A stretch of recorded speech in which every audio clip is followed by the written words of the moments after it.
Oh, what's up mga kadute, yan, welcome back dito sa aking YouTube channel. Kamusta po kayo? Isang mapagpalang araw po sa inyong lahat. At ito, meron tayong customer for today. First customer ngayong Sabado. Ayan. So, ang problema nito ay nawawala ang kanyang ilaw sa dashboard at saka yung headlight. Yun ang problema nito. Ayan. Pero kapag pinaandar mo siya, umaandar naman siya. Ang ano niya, ang problema niya, yung kanyang ilaw sa dashboard saka yung headlight ay kasamang nawawala.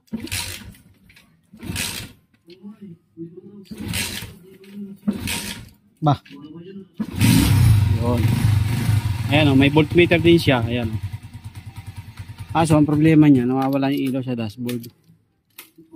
Lahat.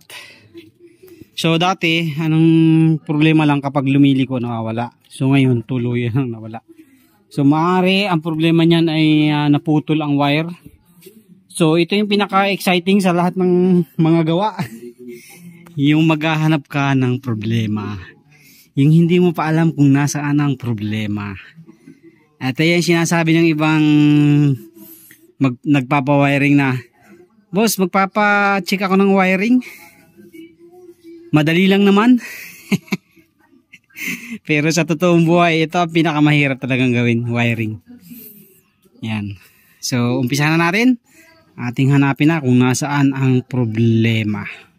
So, negative positive lang naman ang i-check natin dyan, yung supply pataas. So, kung maaaring balatan natin to, babalatan natin para makita natin ang ayos. Okay.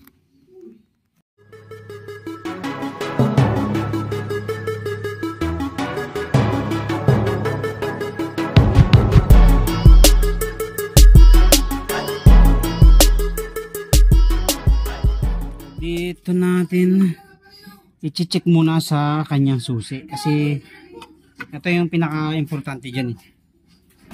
So tingnan natin kung saan mayroong problema.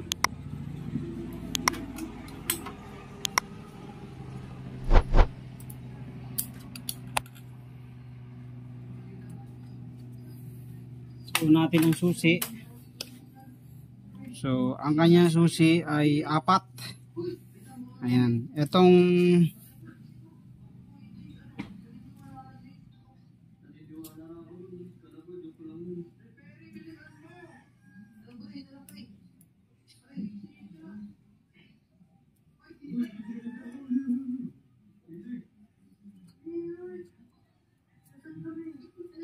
wala ah.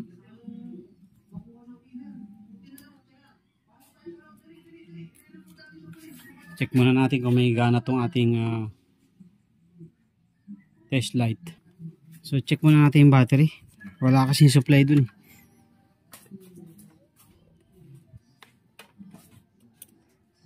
Oh, dead ball.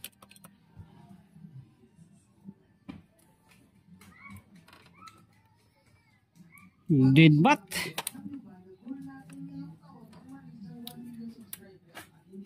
Oh. Dead bat. So charge muna natin. Dead bat. Hindi tayo makakapag-troubleshoot kapag walang charge yan. So ito ay charge muna natin. At dead bat pala eh. Mahirapan tayo nitong mag troubleshoot kapag dead bat.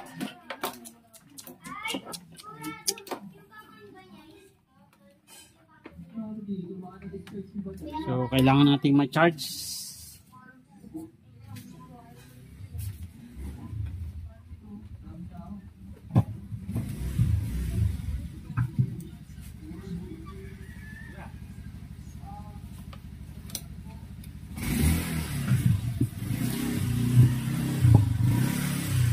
Pagkatapos ko ano ko lang ito muna. Tingnan ko muna to. Lobat ka pala eh. Wala nga na dating na short stem. Murder ka nga si Shopee. So yan na mga karit. Dead bat eh. Hindi natin ma-trace kapag dead bat.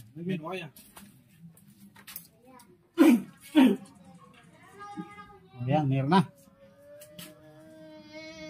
Ano? Siya panoorin yung Spider-Man. So, dito tayo. Tingnan muna natin dito. Kung nasaan ba ang problema. Ayan o, ito yung pula.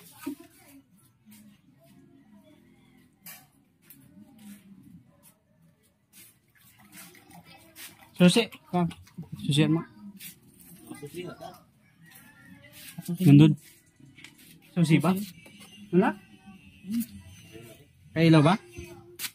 Matanggal talaga susi. Upo nga, susi.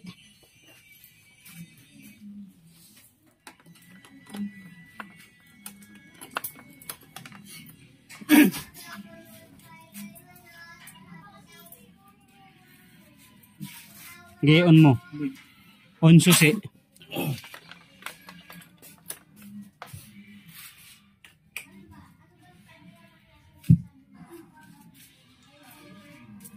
Op susi. On susi.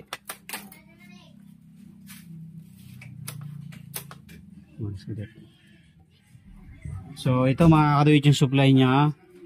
Itim. So pagdating dito, mayroon. Ito yung supply niya, ito yung main supply. Ayan, main. Ito yung papasok kapag sinusi mo, hindi yan namamatay.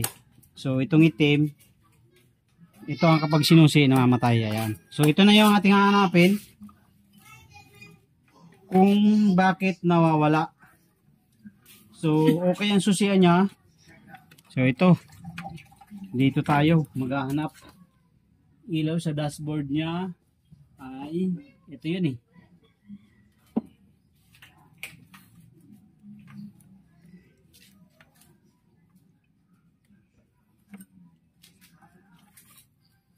Ano ito? Binakbak na doon? Hindi.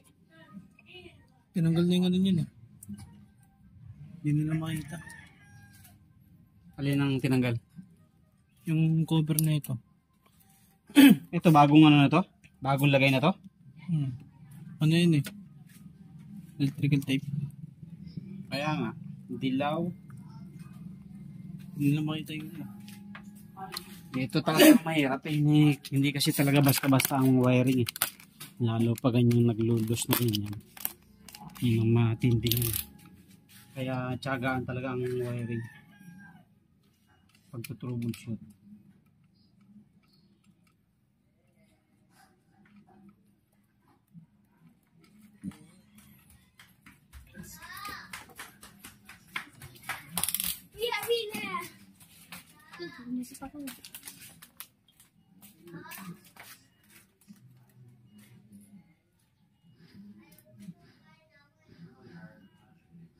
So dito wala na mga kaduito. Wala. So pula at saka itim.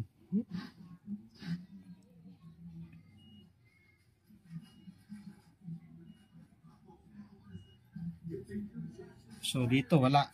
Pero pag dito mo dinayagnos yung itim, ayan meron. So meaning nagkakaproblema dito sa wiring. Maaaring naputol to.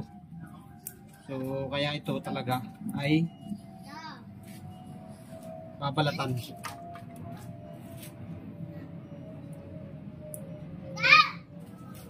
Sira.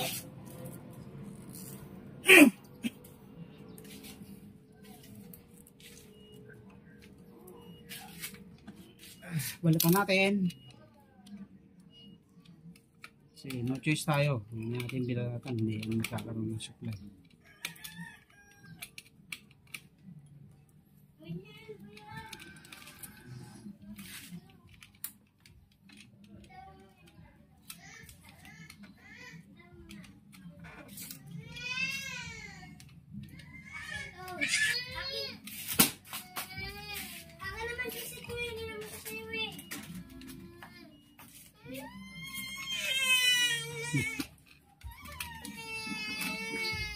Ayun oh, kita na. Nakita na ebidensya.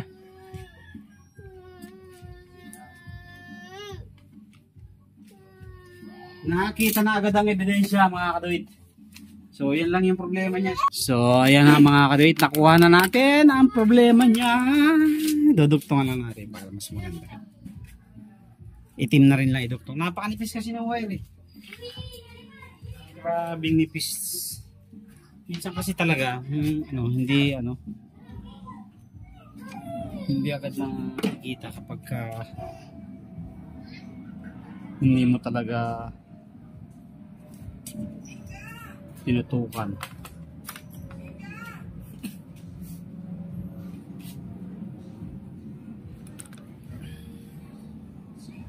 Testing.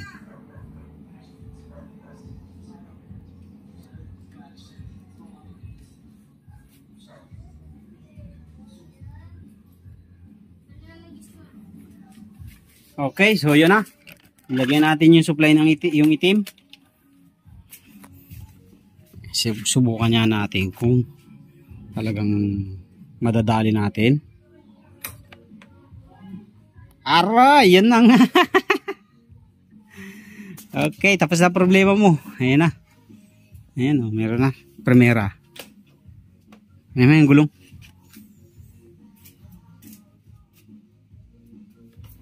Yun. Segunda. Tercera. Kwarta. Walang kwarta. So, yan na mga kaduit. So, ganun lang ang pagta-troubleshoot.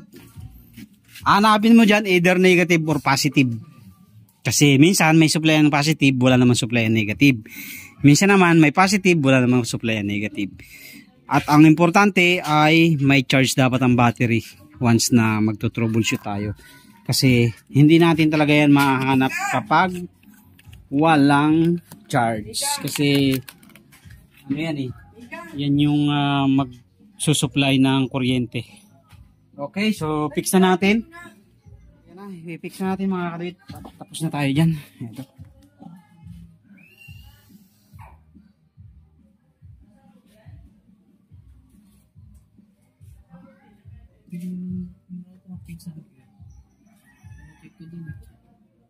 Gabi na kasi nung mahirap kasi magkalikot pag gabi. Kaya hindi ko, ayaw ko mag-wiring sa ayaw ko mag-troubleshoot kapag gabi.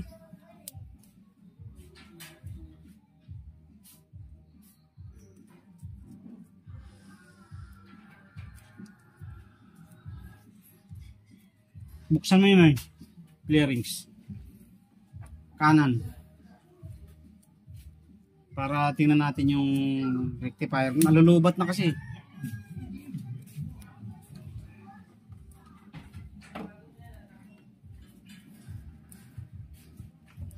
Mahaba yata.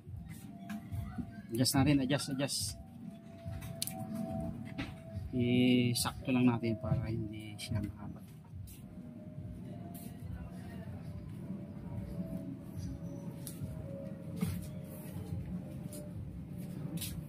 Ito kasi nung last time mga kaduit, ano siya, kapag inililiko, namamatay-matay siya. Ibig sabihin, bumitaw na yung duktong.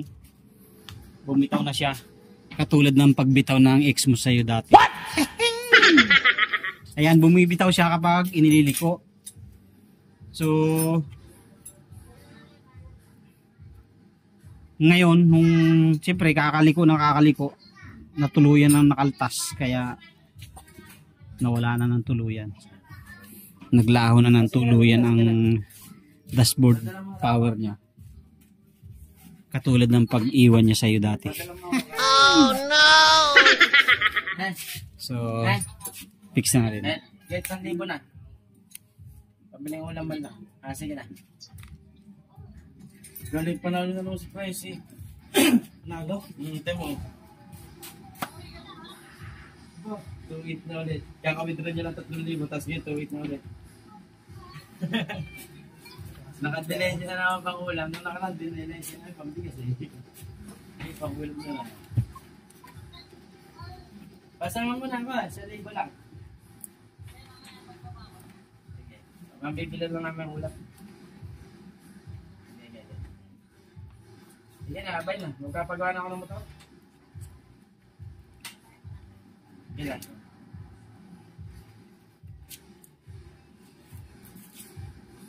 Pinapogi pa ako ng pinap. Bakit? Marang goal lines.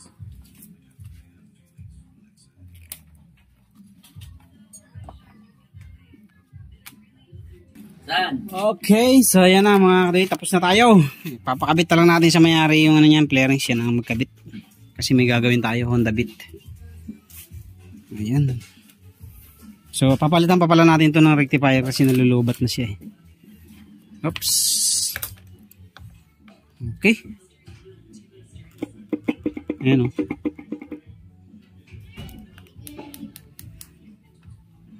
See? Ayos. Solve ang problema. Oh. So yan lang mga kadit, ganun lang. Talagang ang pagwawiring hindi mo mapipredict kung nasaan ang sira agad. Kaya tiyaga lang. Thank you very much. God bless po sa inyo lahat. Thank you.